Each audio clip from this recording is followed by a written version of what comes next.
Jai Guru. So, welcome and good to see you all.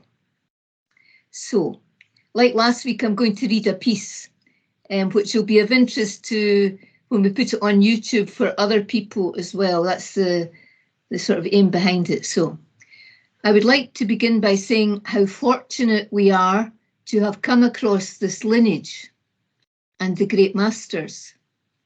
The teachings are solid, and the practice, when followed with discipline, guarantees results. Nisargadatta Maharaj said, "I am not making you a disciple, I am making you a master." Ramakant Maharaj said the same thing.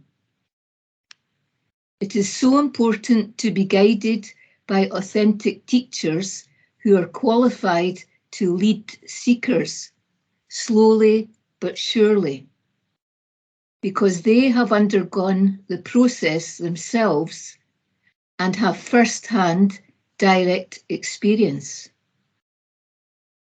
Unfortunately, these days, many seekers who have no discrimination get caught up in the Satsang circus of Neo-Advaita that leads them nowhere.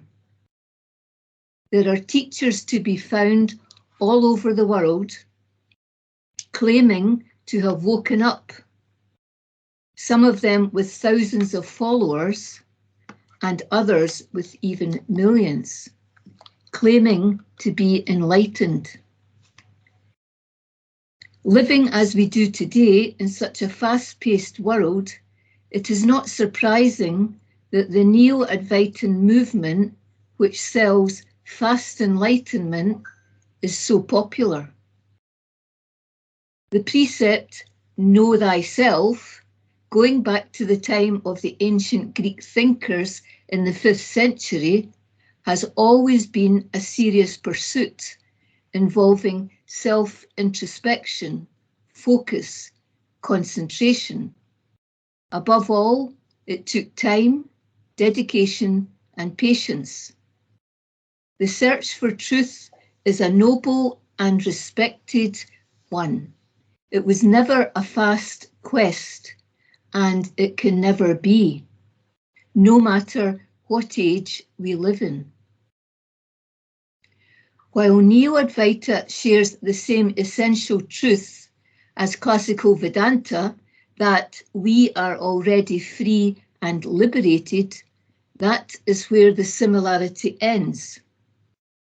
Vedanta has always employed a methodology to guide students from duality to non-duality. It uses a proven method that works, namely the 3 stages described as Shravana, which is hearing, Manana, constant remembrance, and Nidhyasana, contemplation or meditation. This 3-stage process is systematic. You cannot skip over any one stage, but you have to follow them in sequential order. There are different paths to self-realization, and they all require lengthy periods of sadhana to purify the mind and remove the ego. We cannot skip this basic step.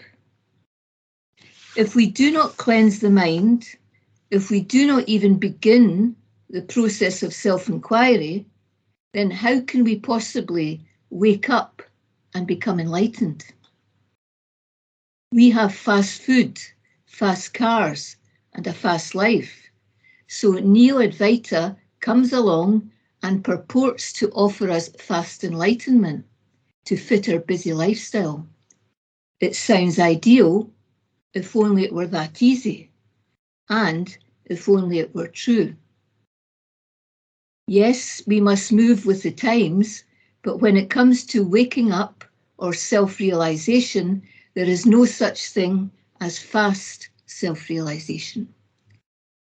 Neo-Advaitin teachers will tell their followers, realize that you are already free, eternal, omnipresent, etc. There is only now. Enjoy your life to the full. and so their eager listeners take it all on board, believe what they hear, and then count themselves as one of the enlightened. Unfortunately, though, this kind of talk is nothing but hot air, nothing more than hollow words, illusory concepts. Carried by sheer enthusiasm, both the teachers and their followers really seem to believe that they are liberated. But that belief is skin deep, and for want of a kinder word, delusional. They are kidding themselves on. Liberation does not happen to a person. Liberation means freedom from the person. I will say it again. Liberation does not happen to a person. Liberation means freedom from the person. The Neos who claim to be liberated still have their old identities intact. Nothing has changed. They are still body minds functioning from their still fully present egos. So while they may spout out words of oneness, love and freedom, nothing has intrinsically changed in them. They remain just as they were before encountering Neo-Advaita. They remain egos. All that has changed is that the ego now indulges in a lovely new thought of, I am enlightened. So, what is the point I am making? There can be no such thing as awakening or enlightenment without preparation, sadhana, or a process of undoing the ego and removing the illusory layers. Self-transformation can only take place by turning within, just like those in ancient days did during their noble search to know thyself. It is easy to understand how many in today's world are attracted to Neo-Advaita. Yet, what is the point if it does not lead to self-transformation and self-realization? While we have established that there is no such thing as fast enlightenment or fast self-realization, fortunately though, the masters of our lineage offer us a shortcut. Thanks to the sacrifices these masters made, the years they spent in self-exploration and deep meditation, we have clear instructions that will slowly but surely lead us to the destination of self-realization. The masters don't just talk about our true nature, they show us how to uncover it. They don't just say, like the Neo-Advaitans, you are already liberated. They will say, you are already liberated, but you do not know that you are. And then they will show you ways of removing the illusory layers, the barriers that stop you from knowing yourself. We have been given clear instructions for our practice and various tools to help us with the demolition of the ego. The lineage teachings are above all pragmatic and direct. We don't have to believe in anything. Self-realization means liberation from the little self. It means being free from the pseudo-I, the mind, the ego. The process of undoing, using self-inquiry, mantra, meditation, and devotion guarantees that when enlightenment or self-realization spontaneously happens, it will not be a delusion or a concept, but rather the realization of our eternal reality. Jai Guru. Jai Guru. So, now, Jai Guru. Jai Guru. Jai Guru, I'm bowing to this knowledge. Sorry? I am bowing to this teaching, knowledge. Yes, good. Bowing, very, very good knowledge, traditional. Thank you for this knowledge. You are welcome, Jai Guru. Thank you. Thank you. So, what is the difference? Is a question. What is the difference between Advaita Vedanta and the lineage teachings? There is no difference where the knowledge is concerned. The teachings of non-duality are the same as the lineage teachings, but there are some additions in the lineage, other tools that complement the process to take us to our destination, such as the Nam Mantra and self-inquiry. There is also a richness to be found in the lineage, teachings and practice, devotion to the Guru Master, bhajan, singing, etc. Vedanta by itself can sometimes appear dry, whereas if we are fortunate to be with a master, practice devotion and worship through singing, it brings the whole process to life. The humility exemplified by the masters keep us humble too. And if we surrender to them, the ego is chopped into little pieces faster. Vedanta can be intellectual in comparison to the lineage teachings, because although in Vedanta the teacher is respected and revered, in this lineage the relationship between the guru and the disciple goes much deeper. And because of its intensity, it can quicken the process. The intimacy forged between the guru and the disciple means that a deep connection exists at the heart level. The love for the guru, that's Guru Bhakti, by the disciple is profound and lasting because the guru has shown him or her their true identity. That love does not suddenly disappear, but continues as devotion. As I understand it, Vedanta's teaching ends with liberation, whereas in the lineage, there is devotion after liberation. Jai Guru. Maurice Friedman, in the appendix of I Am That, said, the teaching of the Nath Sampradaya offers the seeker the royal road to liberation. A road in which all the four by-lanes of Bhakti, Jnana, Karma and Dhyana seem to unite. The path shown by the Nath sect is the best of all, and it leads direct to liberation. Jai Guru.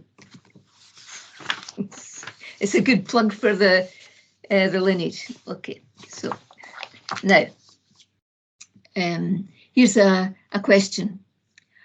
How does one know if a master is realized? So we know because of the energy around the master. If there's peace and calm and happiness emanating from the master. If you are mature, it is easy to recognize a master. But unfortunately, younger seekers are unable to discriminate and sometimes will often end up with power mongers instead. When you meet a master, I'll tell you an example. When I was in Nashik Ashram with Ramakant Maharaj, and there was a group of devotees there, and they were saying to Maharaj, are you realized? How do we know you're realized? And Maharaj was sort of frustrated, you know, and he said, why are you asking such a silly question? Find out if you're realized. And at that point I said, the devotee knows, because there's a resonance with the guru and you can immediately sort of see it, you know, and at which point Maharaj just sort of turned his head towards me and it's like fixated for a little part, you know, and he was quite pleased that it dissolved the silly questions. So anyway, that's about the realized master. Does one have to belong to the lineage of the Inchgiri Navnath Sampradaya to receive the Nam mantra. So there's no such thing as belonging to the lineage or joining the lineage. But at the same time, there has to be respect for the lineage. When you receive the Nam mantra, it's not like, for example, transcendental meditation, which is like a mantra that's on its own, standalone. And some people have come to me and said, can I get the Nam mantra because I've tried the TM and now I want to try the Nam? So no. So while there's no formal joining of the lineage, when you take the Nam mantra, you have the respect for the lineage masters, and there's automatically a link between yourself and the masters when you receive the Nam mantra, and that link is very strong, and it's eternal, and it's protective. And when, with sincerity from the heart, you receive the mantra, you're with the masters for eternity. They protect you. They're there when you leave the body, as I experienced with my late husband. So to respect the lineage, if you receive the mantra, but at the same time, we're not joining any kind of organization because that would be a concept. And Maharaj was very clear about the knowledge of that the lineage imparts. And he said, this knowledge does not belong to the Inchgiri Navnath Sampradaya, because some devotees like to identify with that. And if you take on a new identity of a lineage, then you're back in the illusion. Maharaj said, this knowledge is universal knowledge, it's for everyone. So I'm going to have a little sip.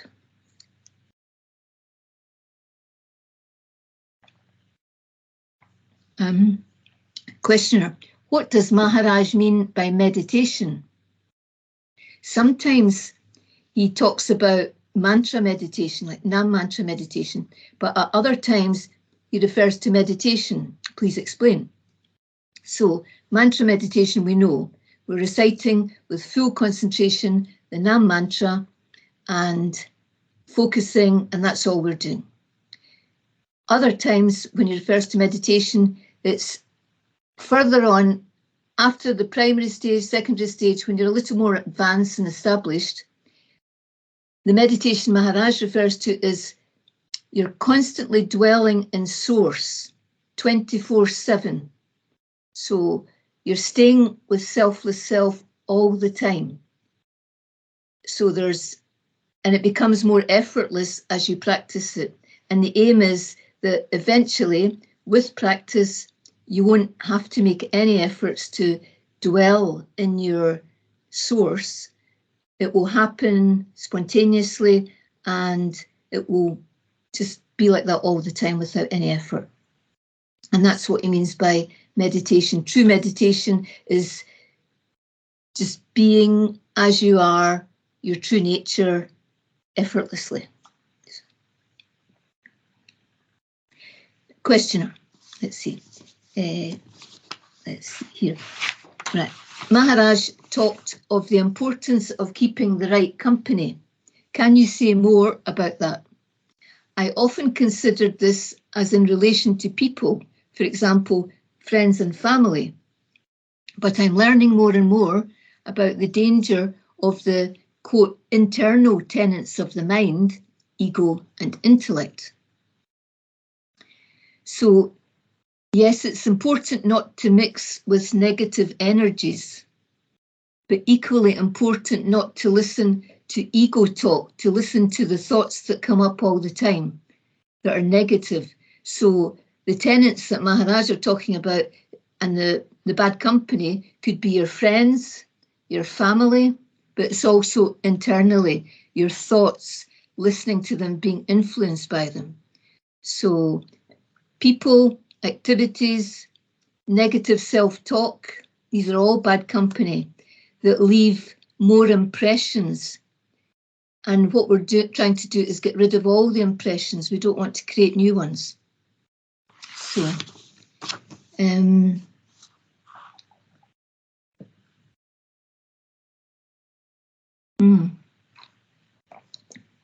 Here's one from a devotee. Questioner, I thought I was making progress, but now I'm depressed again. Maybe I should do some voluntary work. So I said, there is no person who is depressed. Instead of looking to lift the depression, which is not real, you should be self-inquiring to dissolve these illusions of being a person who is depressed. Where was your depression prior to beingness? If you do voluntary work, it is only a distraction, not a solution to eradicate the illusion. You see how you vacillate between telling me the energy is palpable and asking if this is coming close to spontaneous conviction one day, and then another day you suddenly indulge in the concept of depression again. You are supposed to be the witness each day as you go through your life, not lose yourself back in the illusion. The depression is something that needs to be discarded along with the other layers upon your presence. The Nam mantra will help and is helping to reduce these negative waves of depression. From where I stand, they are not as frequent as before. Now they have become more of a habit, which you need to let go of. So there is a point when we do the practice and we're actually uprooting quite a lot of thoughts and ideas and attachments and things. But then what's left is just habitual, and we're sort of drawn in, we're attached to that habit, and the next step is just to let the habits go, because it's no longer got the same power, but it's still just a conditioning. So we get attached to behaviour, both good and bad. What do you have to be depressed about when the process of neti-neti is underway and you have had real glimpses of I? You also need to absorb the knowledge in Selfless Self book. And who am I? Listen and let it penetrate the layers of illusion. The knowledge continuously emphasizes that you and everything else are illusions.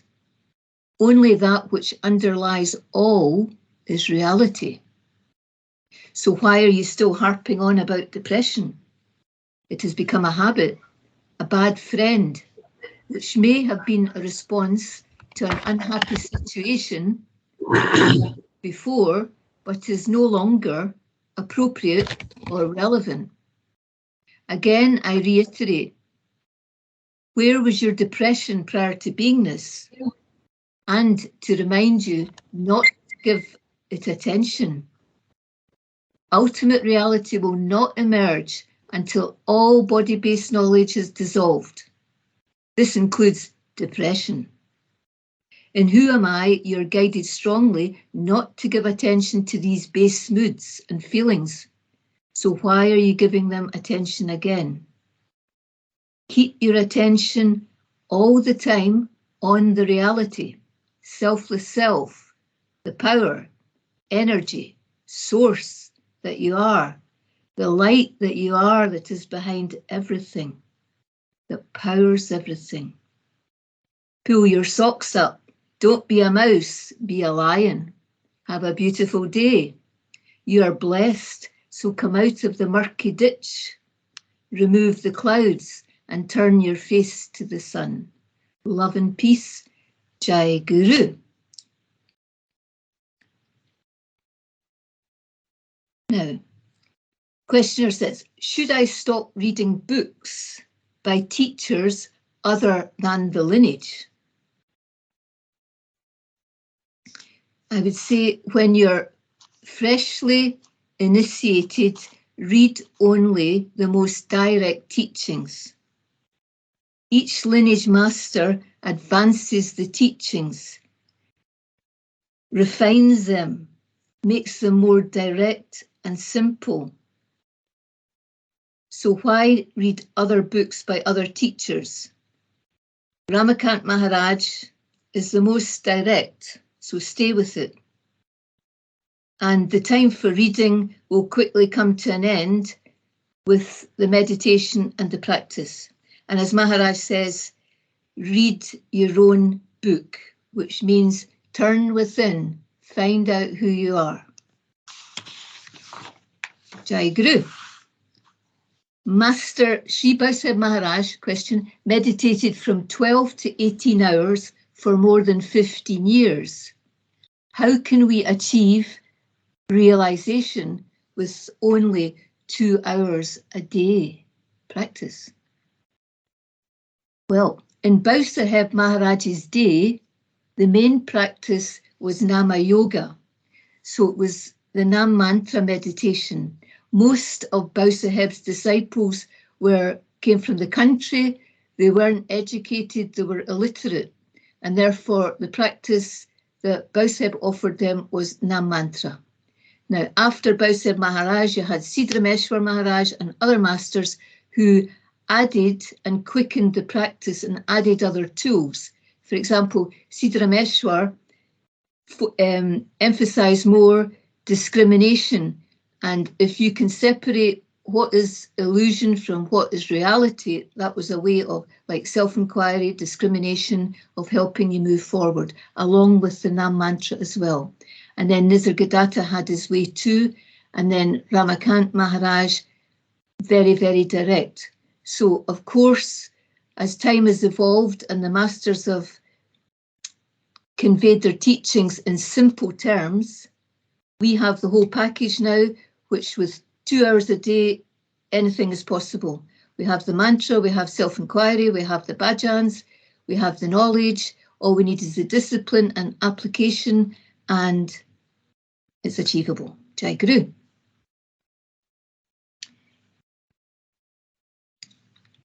Another question.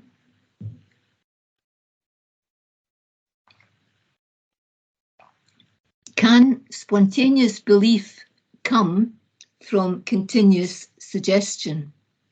After all, millions of people believe in non-existent things imparted by their family. So the answer is yes. Autosuggestion. We have been brainwashed. We have been told that we're men or women, body, minds, this sex, female, male, this age, whatever. Brought up with religion, this or that. So that's like brainwashing, autosuggestion. What we're doing at the moment is reversing the process with I am Brahmin, Brahmin I am Brahmin, Brahmin I am, instead of I am An I am, An, right? So it is a process of brainwashing ourselves, undoing the conditioning that we underwent as children and adults, and replacing, supplanting the illusion with the reality of I am Brahmin. That's what we're doing. And it is, as you say, autosuggestion. First, Maharaj says you have to convince yourself and use the intellect to do that. And then in time, the conviction will arise spontaneously. But the hammering is really, it's basic, it's necessary. We just have to keep hammering, hammering, hammering. So, Jai Guru.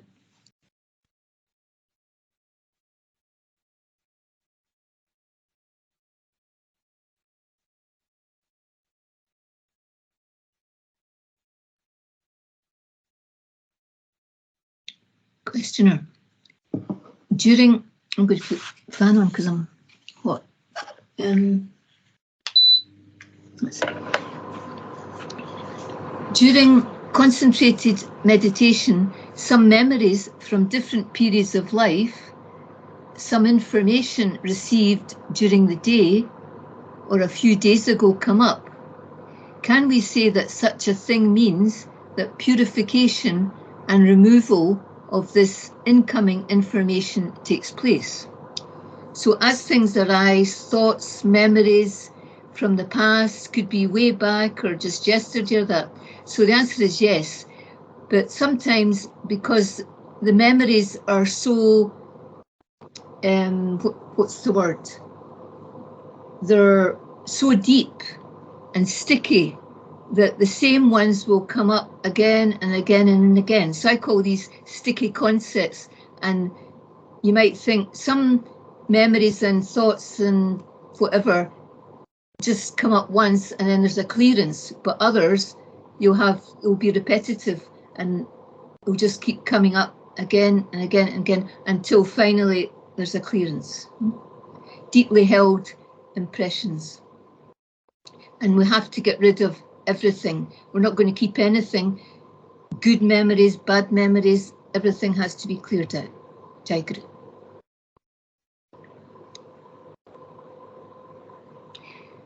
Questioner, I often find it difficult to establish a regular routine with the practice.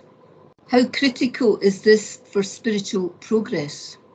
Or is it different for everyone depending on their circumstances? So it's not different for everyone depending on their circumstances at all. Regular spiritual practice is essential, like regular food for the body. We need regular practice, especially in the beginning. Otherwise, we will be drawn more and more into the illusory world if we do not keep up the regular hammering. It has to be done, regular, disciplined, all the time, especially in the beginning. And in the beginning is like for the first few months after receiving the Nam Mantra. Jai Guru.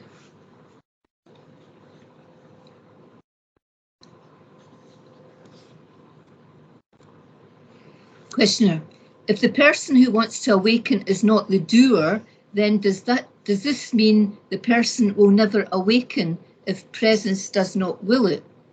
And the answer to that is the presence that you are is already awakened.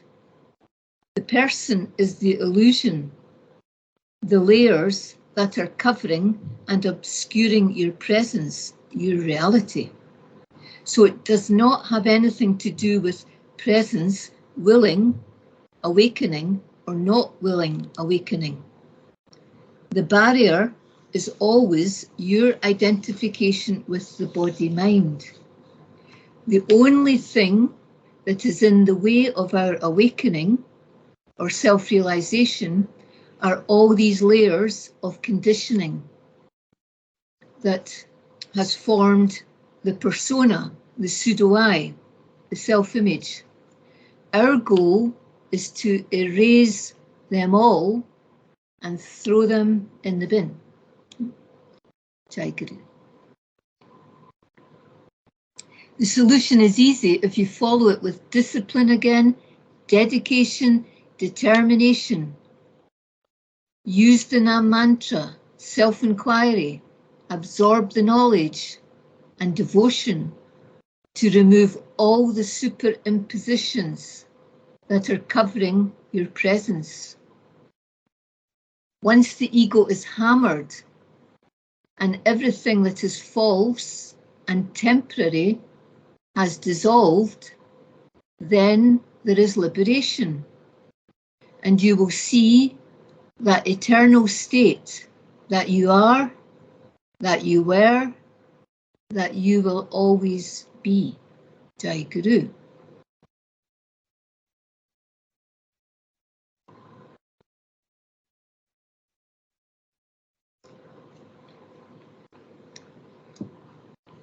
Questioner. From childhood, there has been fear and anger about being here in a body. I was told I chose to be here, but I don't remember doing so. It is hearsay. A 5 elemental body was produced, and combined with vital breath and beingness, knowingness came about. There was no name before the body, and even now there is no name, because it's all an overlay on nothing. Is knowing ourselves as formless the end of the matter, so that this mishap, as Nisargadatta calls it, does not happen again. So, knowing ourselves as formless is the goal, but we have to have the conviction. We can know intellectually, but we need to, the conviction takes longer, because the conviction will only come once we have removed all the illusion and all the thoughts and everything we think we are. And it takes time, conviction. Intellectual conviction first, a lot of hammering, and then eventually there'll be spontaneous conviction. So the knowing have to go beyond the knowing. Jai Guru.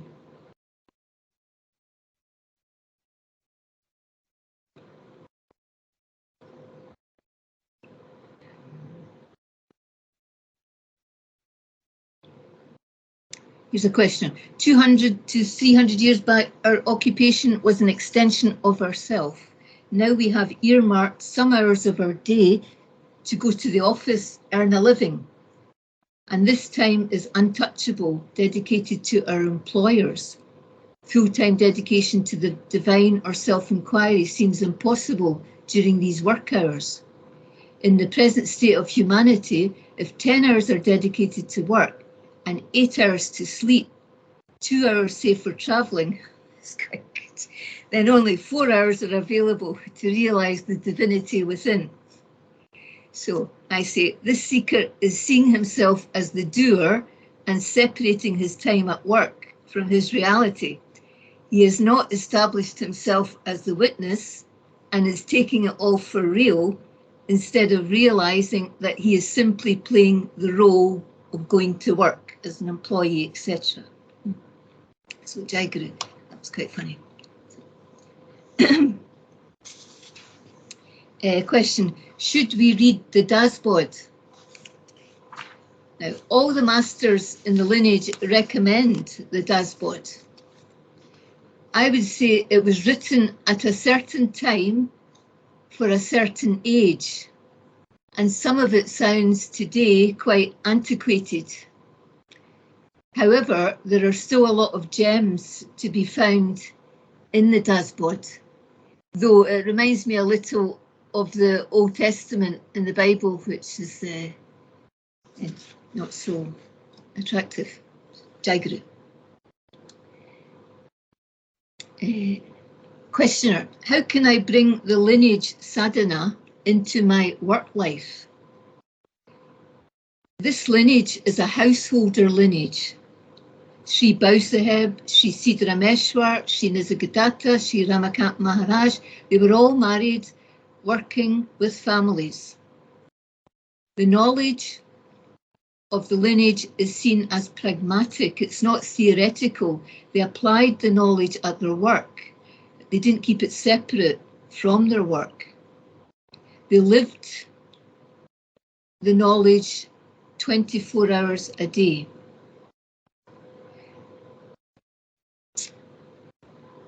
They showed how to work and be a husband, an employer, and continue on the spiritual path at the same time.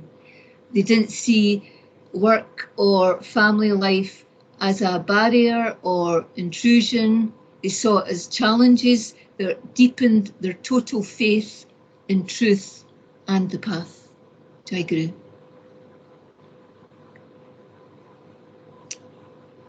Questioner, as I deepen spiritually, will my external situation improve? Maybe we'll win the lottery.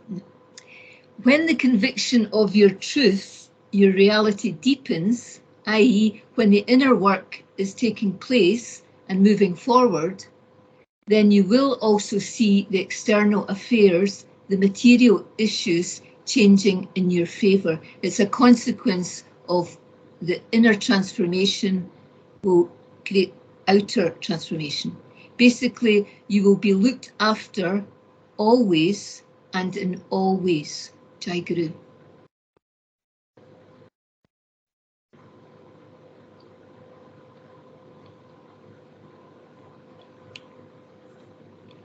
Questioner, I want to increase the repetition of the Nam mantra japa. Is it okay that I hammer myself with I am Brahman, Brahman I am, relentlessly? Answer: it is more than okay to hammer ourselves. It is absolutely necessary. We are only able to operate in this life because of Brahman, because that is what we are. We identified with the mind, body, intellect and believed ourselves to be that. So to establish conviction in I am Brahman, we need to hammer ourselves constantly with this truth. The more the better. All the time, hammering yourself will enable the shift. As Maharaj says, we need to use the thorn of truth to remove the primary thorn of illusion, and then we can throw both away. Jai Guru.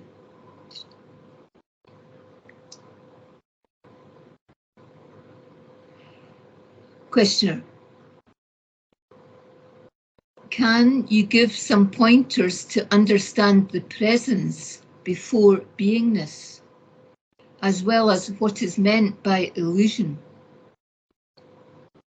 Answer: remember that you cannot use the mind to try and grasp or understand that which is prior to and beyond the mind. We can get an inkling through our neti practice by knowing everything that you are not. And then what is left is what you are. I once asked Maharaj to elaborate on presence prior to beingness, and he remained silent. He said, that is enough. Meaning, all we can say about it using words and the mind is pointless when it is prior to language. It is the mind's habit of thinking it can know the unlimited with the limited mind, and that is impossible. Illusion refers to everything except that presence. Our sadhana too is an illusion, but a necessary one. It is the secondary thorn that removes the primary thorn of I am the body. Jai Guru.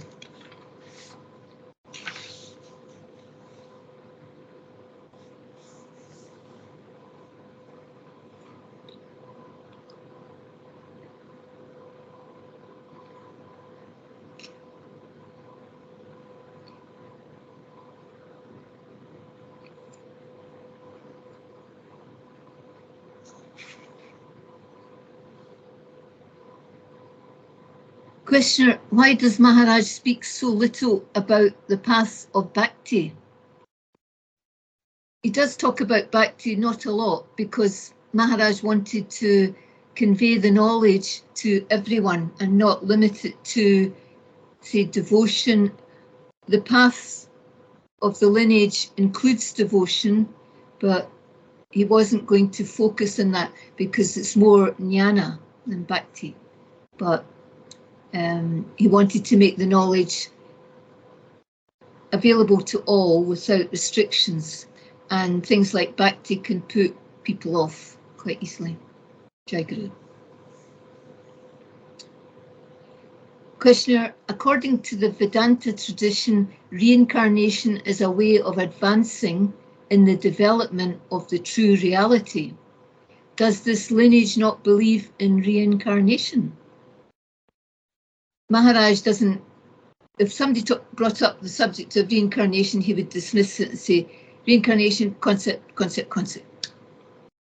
But at the same time, he talks about the dream, so you can interpret the dream as like reincarnation, that if you don't wake up from the dream, there will be another dream. We're not talking about a body being reborn. We're talking about energy continuing again, because energy never dies, and it has to, if you don't wake up in this lifetime, then there'll be something carrying on.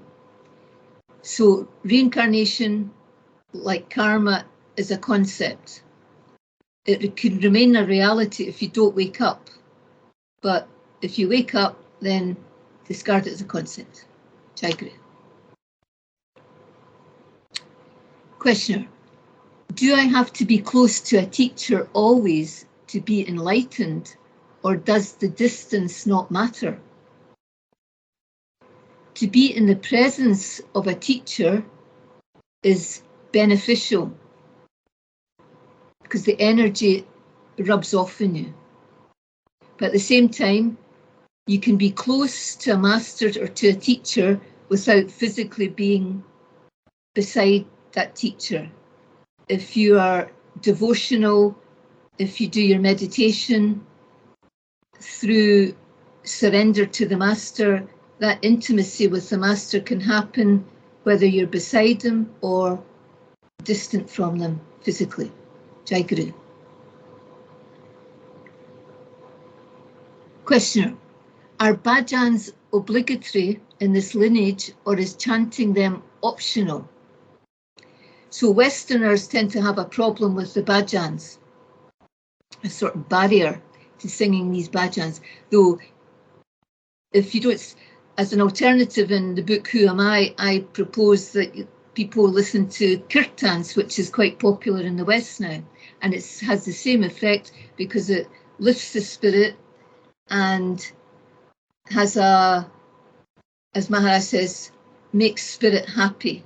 Also, we sing the bhajans in the lineage in order to make the knowledge living knowledge, rather than just reading the knowledge, which can be a little dry. The bhajans contain the same teachings, and as we sing them, we're absorbing the knowledge more, plus we're elevated. So, and the bhajans are part of the cocktail that Maharaj sort of guides us to use. Nam mantra, meditation, singing bhajans, and the rest. So it's not obligatory, but it's good fun if you can do it. Jai Guru. And also, I was going to say, the Nam mantra and the bhajans are like calling cards, because the masters have been singing the same bhajans for many, many years. And then just like the Nam mantra is our link to the masters. So as soon as we sing the bhajans, it's like you feel the presence of the masters immediately, because we have that link with them. And in that sense, it's important.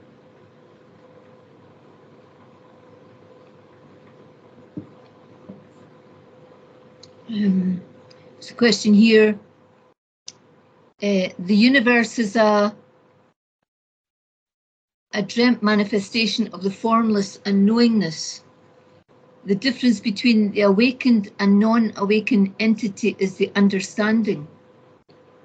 When the awakened or non-awakened entity, the actor within consciousness, dies, consciousness never itself having been born or died, then that once perceived entity, awakened or non-awakened, exists no more.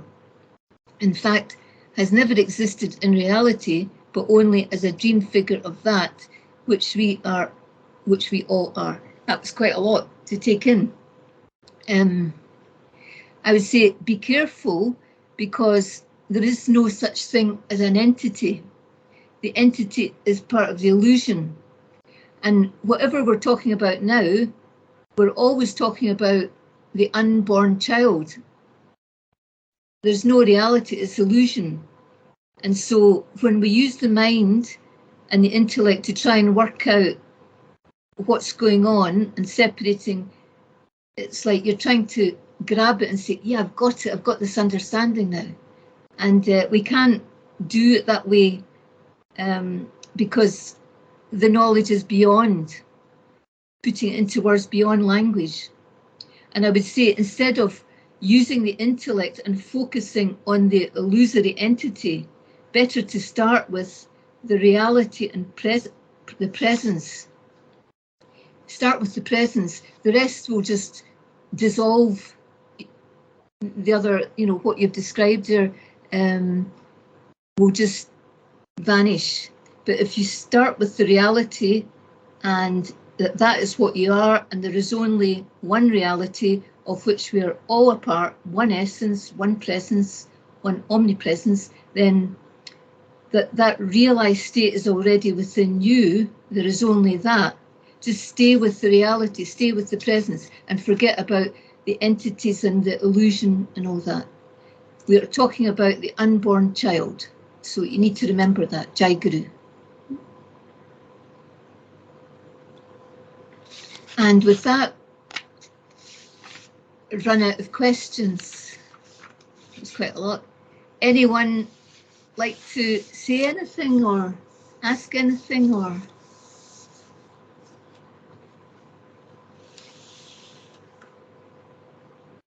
Yes?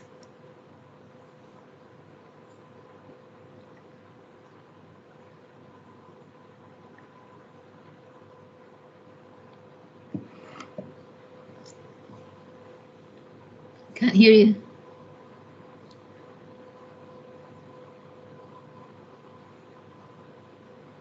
No, there's no volume, no.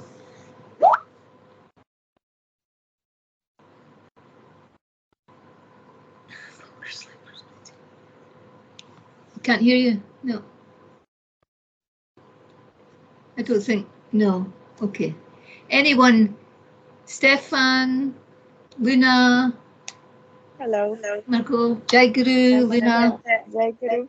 Jai Guru, how are you? Happy to see you all. I'm perfect. Happy Good. to see you. Happy to see you all, and thank you for this awesome satsang. Jai Guru. Jai Guru. So I think we'll come to a natural close just now. There are many questions there, and hopefully you can send some more in for next week. So Jai Guru, Jai Sadguru. Thank you for coming. Jai Guru. Jai Guru. Jai Guru, Jai Guru, Jai Guru. Bye-bye. Jai Guru. Bye-bye. Jai Guru.